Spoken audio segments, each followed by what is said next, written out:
Today, I'll be talking to you about what it is you need if you're moving to Canada. First and foremost, as always, visa and entry requirements. You need to check which visa you need. If it's a visitor's visa, if you're moving in as a student, if you need an electronic travel visa, what type of visa do you need? Check the requirements because most airlines won't allow you to board unless you have the right documents. The second thing is weather and climate. Canada is huge. So check the climate of where you're going, depending of if you're going, say, Vancouver, it's mild. If you're going to Toronto, it has snowy winters. If you're going to Alberta, it's extreme. So check where exactly you're going. Pack for the season you're going for. If you're going midsummer, go basically pack for the season. If you're going for winter, pack, things that are going to keep you warm.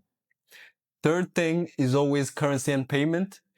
There, they accept Canadian dollars, but credit cards, debit cards, MasterCard, Visa cards are usually accepted. You can also use contactless payment methods. I'm talking about Apple Pay, Google Pay. Those are really common there. Number 4, when it comes to health and insurance, healthcare is not free for visitors. So always carry a health insurance with you. Prescription meds should be carried in the original packaging with a copy of the prescription, because sometimes at the airport you might meet some trouble with that. So you need to be able to prove with the prescription you have that, the medicine you're coming in is actually there to help you. Now, when it comes to language, Canada is bilingual. People talk in English and in French depending on where you're located. But English is usually the most used, dominates most of Canada. Well, French is usually in parts like Quebec, Montreal. Basically, you'll find French somewhere. So knowing a few French phrases can help you because you never know if the Canadian person you're meeting speaks English or French. So just know a few phrases here and there. It will help you. Number 6, it's when it comes to transport and distances. Like I said, the country is really huge. So traveling between cities, sometimes you can use public transport. Renting a car is also recommended. Driving is usually on the right hand side. So you can get your driving license there, get all the information, get acclimated with the place, get a driving license so you can be moving from city to city easily. Now, when it comes to culture and etiquette, like I said, it's huge. So people are usually polite. I know people have heard that. People are usually polite. And there is different cultures, different nationalities. A lot of people stay there.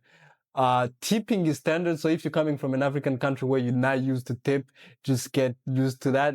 If let's say you get $100 dinner, 15 to 20% tip is, good. Just tip the restaurant, staff, the people that are basically attending to you, giving you services. Now, for nature and safety, this is something I had not talked about in the Chinese version, but Canada is famous for its nature. They have beautiful mountains, beautiful forests, beautiful lakes. You can have hiking adventures, camping adventures, but the weather can sometimes change suddenly. So, get prepared, act accordingly, talk to people that have been there for longer than you. They'll give you better advice on how to move, basically. Now, when it comes to connectivity, Wi-Fi is usually widely available in most cities, but if you're carrying a cell phone, as most people are, just have a cell phone plan for yourself. It's not as expensive as you'd think for tourists. Consider getting maybe a local SIM card or a eSIM card that works in different countries. Now, when it comes to legal and practical rules, cannabis, also known as weed, is allowed for adults, but only in designated areas and not across provincial borders. Alcohol law varies depending on where you are. Some require minimum age to be 18, others 19. So always carry your ID with you for verification whenever you're purchasing. Pro tip, plan for both. There's big cities. There's also raw wilderness. So whatever adventure you're looking for, you're going to get it. So plan for both.